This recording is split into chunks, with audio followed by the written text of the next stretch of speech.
Hey, East Texas football fans, I'm Trevor Poole here with Travis Yosting, the beat writer for the John Tyler Lions. We are entering week 2 of Texas high school football playoffs. Let's recap last week of John Tyler taking on Texas High, and it seemed like John Tyler was really in control of that whole game. Travis? Well, Texas High came out pretty well, kept it close at the start of the game. It was tied at halftime, but in the second half, John Tyler really pulled away, really kind of showed what they could do when they put it all together.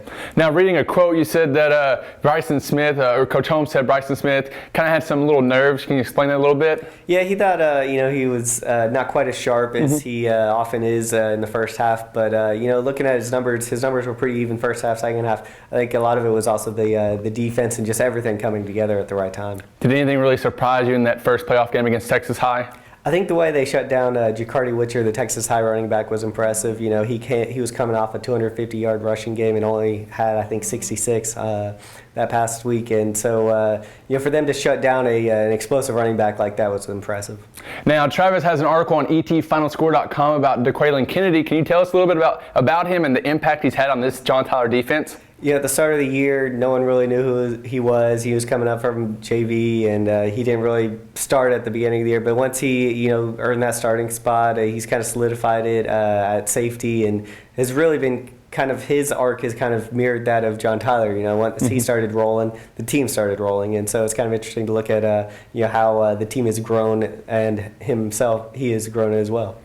Well, that's awesome to hear. And now, John Tyler entering week 2 of the playoffs, of course. It's win or go home, and John Tyler faces a tough team in Mansfield Lake Ridge in 40 Saturday at 2 p.m. How tough a matchup will this be for John Tyler?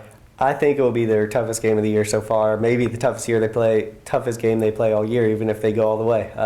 Lake Ridge is extremely talented. They're 11-0 for a reason. They've got a quarterback going to Texas Tech, running back going to Louisiana Monroe, so they've got a lot of talent. On the defensive side of the ball, they have a couple D1 commits as well. Now, John Tyler, of course, Coach Holmes, his big quote was saying a lot of teams want to get to the playoffs but don't want to play playoff caliber teams. Coach Holmes did that in the preseason. How well do you think that'll help his team against Mansfield Lake Ridge? It'll definitely have them prepared, going up against a big school like Plano early in the season, and obviously facing Longview and Lee. Those are two big schools that definitely challenged them, and it's going to be a similar type of challenge on Saturday.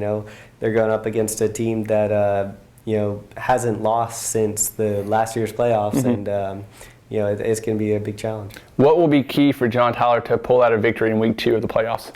It's kind of similar to how they've been all year. If they can stop the run, they can get a win. Earlier in the year, they didn't stop the run against Plano, Longview, and Lee, and they lost. Later in the year, they were able to stop the run. They were able to, shut down teams like Ennis and Lufkin, and impressively Texas High last week, and they won. And if they can do that again on Saturday, then they could win. Appreciate it, Travis. You can follow him on Twitter at @TYosting ETFS. He'll be there live tweeting. I'll be on the sidelines sending back instant highlights to etfinalscore.com on the Facebook and the Twitter page. You can check out those if you can't make it to the game. Again, it's in Forney at 2 p.m. John Tyler facing the undefeated Mansfield Lake Ridge. John Tyler wins. We'll see you next week.